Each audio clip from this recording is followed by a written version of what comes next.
दोस्तों नमस्कार। 4 PM news network और 4 PM गुजरात पर आप सभी का बहुत बहुत स्वागत है। मैं हूं आपका दोस्त मयूर जानी। दोस्तों इस वीडियो में हम कुछ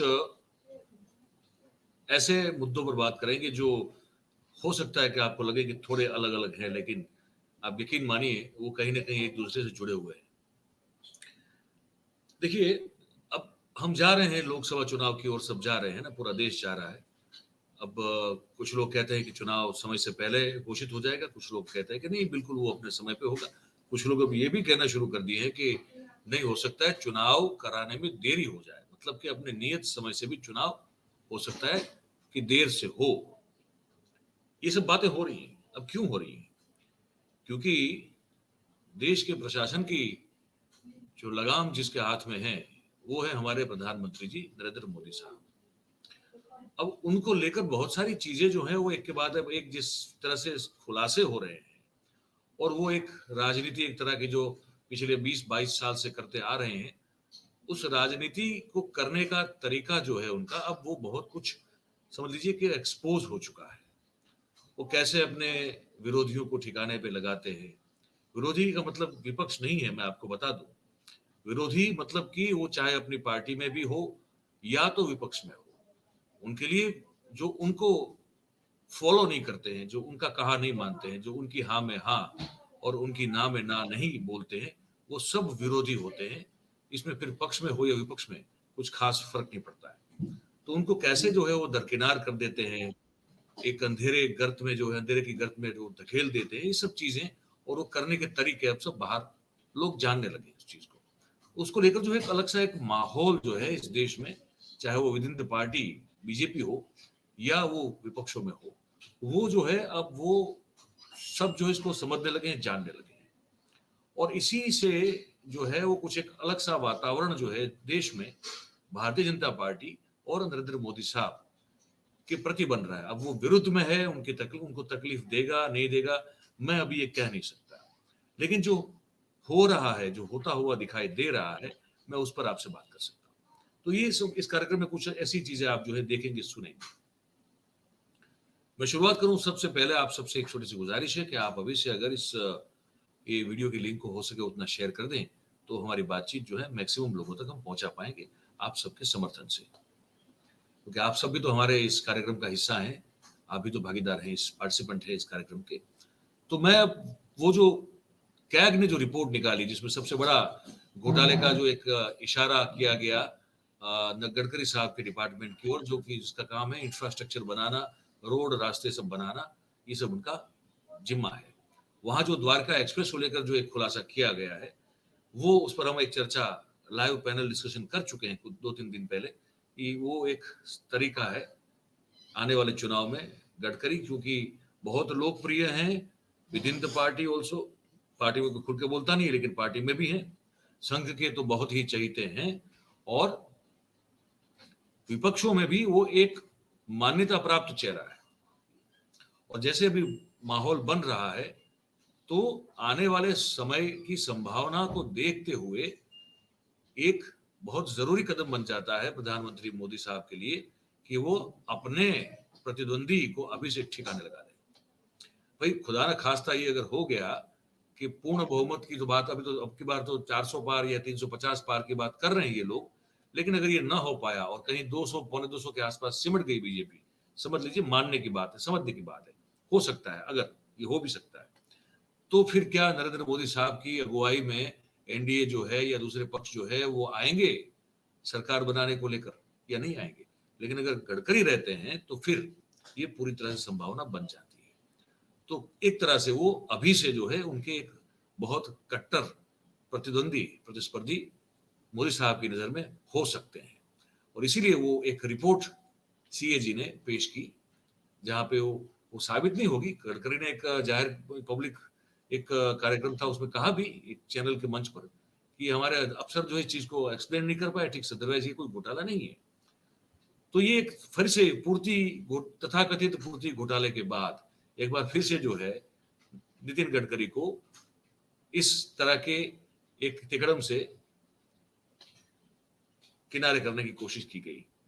इसका प्रभाव क्या हुआ, 15 अगस्त के दिन जब नरेंद्र मोदी साहब लाल किले पर तिरंगा फहराने वाले थे, उससे पहले वो सब मंत्रियों से जब वो भेंट करते करते आगे निकल रहे थे, तो वहां आपको एक दृश्य दिखाऊंगा कि वहां सब जो है उनको नमस्कार कर रहे हैं, वो भी सबको नमस्कार की मुद्रा में ऐसे ही चले जा रहे हैं, और बारी बारी से जो जो मंत्री के पास से गुजरते हैं वो सब उनको हाथ जोड़ के नमस्कार करते हैं।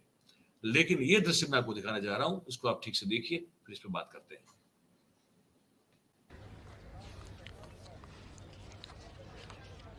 माननीय प्रधानमंत्री जी, माननीय प्रधानमंत्री जी, माननीय प्रधानमंत्री जी, माननीय प्रधानमंत्री जी, माननीय प्रधानमंत्री जी, माननीय प्रधानमंत्री। ये देखा आपने, सब जो है नमस्कार कर रहे हैं हाथ जोड़ के एक दूसरे को। मोदी जी जो है वो चलते चलते नमस्कार की मुद्रा में ही चल रहे हैं। जैसे ही गडकरी से बगल पास से गुजरते हैं, गडकरी अपना हाथ जो है ना तो नमस्कार की मुद्रा में लाते हैं, ना उनकी ओर देखते हैं। इसका क्या मतलब निकाला जाए? बिटवीन द लाइन्स जो है, बिटवीन द लाइन्स सुनना, समझना, उसको परखना बहुत जरूरी होता है। तो ये बिल्कुल प्रधानमंत्री को ना नमस्कार करना, ना उनकी ओर देखना, बाकी सब कर रहे हैं लेकिन वो नहीं कर रहे हैं। ये एक बहुत बड़ा एक इशारा है उस चीज की ओर कि गडकरी जो है बहुत अंदर से आहत हुए हैं कि किस तरह से उनकी अवमानना और उनके कद को छोटे करने की और उनके चरित्र पर कीचड़ उछालने की कोशिश की गई कैग के द्वारा और प्रधानमंत्री के इशारे से। ये वो उनका जेस्चर दर्शाता है, ये वो दर्शाता है कि वो इस तरह से सोच रहे हैं। तो ये आने वाले दिनों में मैं आपको बता दूं, आने वाले दिनों में ये एक बड़ी टक्कर होने वाली है। चाहे मुझसे ज्यादा अनुभवी और मुझसे बड़े विद्वान और पंडित पत्रकार लोग जो हैं शायद मेरी बात से सहमत न हो, तो मैं फिर भी जो है, मैं जो समझ रहा हूं, मैं देख रहा हूं और जो जानकारी मेरे पास है उसके चलते मैं आपको कह रहा हूं कि ये शुरुआत है एक बहुत बड़ी टसल की with in RSS and BJP, दो खेमों में। आप इसको मान के रखिएगा। अब ये अगर दबाने में सफल हो गए तो अलग बात है, अदरवाइज इतनी जल्दी ये जो दरकिनार करने की कोशिश की गई है चारित्र हनन के साथ, भ्रष्टाचार का एक आरोप लगते हुए उनके डिपार्टमेंट पर, वो इतनी जल्दी जो है मामला शांत नहीं हो सकता। इसमें बहुत सारी चीजें होंगी, आपको मैं अभी से बता रहा हूं, आप इसको लिख के रख लीजिए। तो एक बात तो ये थी। दूसरी बात जो है वो उसके बाद ये थी कि अब जिस तरह से वो साउथ अफ्रीका में भी दो विवादों को खड़ा कर दिया प्रधानमंत्री जी ने, है ना। एक तो वो पोडियम पर जो है वो तिरंगा जो है पड़ा हुआ था, जहां वो खड़े रहने की जगह थी वहां तिरंगा क्यों पड़ा हुआ था, वो एक बहुत बड़ा विवाद है।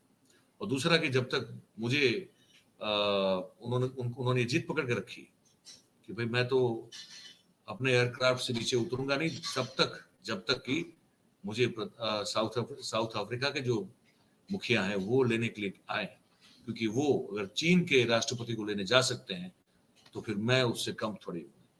उस पर बहुत सारा लिखा जा रहा है अभी फॉरेन मीडिया में, विदेश की मीडिया में, और देश में भी इस पर चर्चा हो रही है। तो इस पर जो हमारे मित्र हैं भगत राम जी, और इन सब पूरी घटनाओं को लेकर जो है देश की ताजा हालत है उस पर उन्होंने एक और वीडियो बनाया है। हमने सोचा कि हम आपको थोड़ा दिखा दें, सुनाते, क्योंकि जैसे हम कहते हैं कि जीवन में हर चीज जो है वो बड़े लटके हुए और भारी मुंह से और बहुत जैसे बोझिल तरीके से जो है जीना और देखना जरूरी नहीं होता है। थोड़ा हल्का फुल्का भी जो है राह कीजिए और गंभीर बातों को उस तरह से किया भी जा सकता है। आप देख लीजिए और सुन लीजिए, हम आपको दिखा रहे हैं। दे दी हमें आजादी, बजा बजा तूने गाल, बड़नगर के संत तूने कर दिया कमाल, आंधी में भी जुमले तूने कैसे दिए उछाल, बड़नगर के संत तूने कर दिया कमाल, दे दी हमें आजादी, बजा बजा तूने गाल, बड़नगर के संत तूने कर दिया कमाल।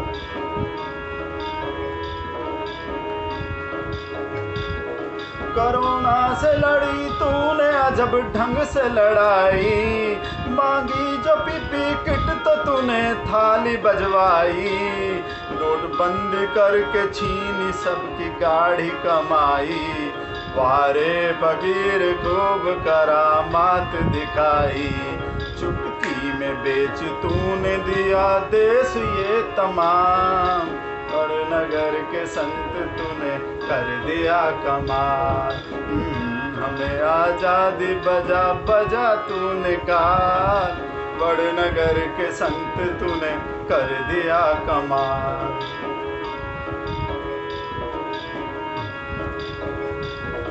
जब हम पे नहीं था यहाँ खाने को भी दाना, ऐसे में तुझको सूझा सेंट्रल विस्टा बनाना, मौका कोई हो भूला नहीं फोटो खिंचाना, और तेल के भी भूला नहीं दाम बढ़ाना, बढ़ाया वो गैस का दाम के हो गई सभी की लाल, बड़नगर के संत तूने कर दिया कमाल, दे दी हमें आजादी बजा बजा तूने गाल, बड़नगर के संत तूने कर दिया कमाल।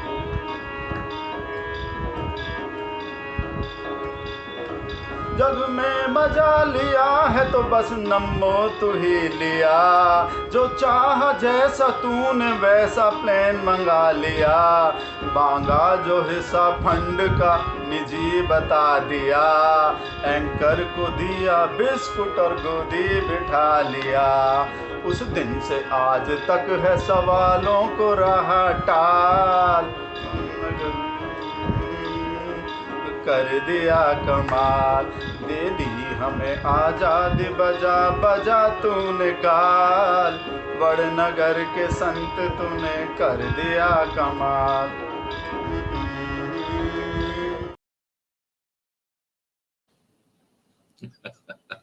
तो अब देखिए आप, अगर जिसमें जितने भी लोग जो कानसेन है, जो जो जो जिनको सुर की समझ है, ताल की समझ है, उनको ये बहुत बेसुरा लग सकता है, बहुत बेताला लग सकता है, पर वो उनका कसूर नहीं है, वो भगत राम की गलती नहीं है।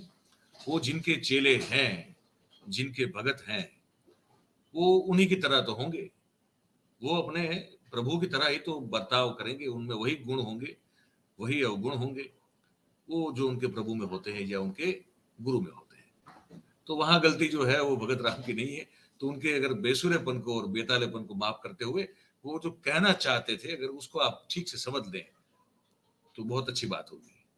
ठीक है, तो बस यही कहना था हमको इस कार्यक्रम में कि सब कुछ ठीक नहीं है with in BJP also, with in RSS also. और फिर साहब हैं हमारे, आजादी दे देते हमको बजा बजा के गाल, वडनगर के संत है, हमेशा कमाल करते रहते हैं। चलिए, आप जो सोचते हैं इस कार्यक्रम को देखते हुए, आप हमको जरूर से इस हमारी जो कमेंट बॉक्स है उसमें लिख के आप बताइएगा। और बात अगर आपको हमारी अच्छी और पसंद आती हो, सच्ची लगती हो, तो फिर इस वीडियो को लाइक करें, इसकी लिंक को हो सके उतना शेयर करें, और हमारे जो चैनल है इसको सब्सक्राइब करें, और अपने आसपास के अपने दोस्तों से, मित्रों से, स्नेहियों से, परिजनों से करवाएं भी। आप सबका बहुत बहुत धन्यवाद करते हैं, क्योंकि आप इस कार्यक्रम में हमारे साथ जुड़े, ऐसे ही जुड़ते रहिए। Thank you very much. नमस्कार।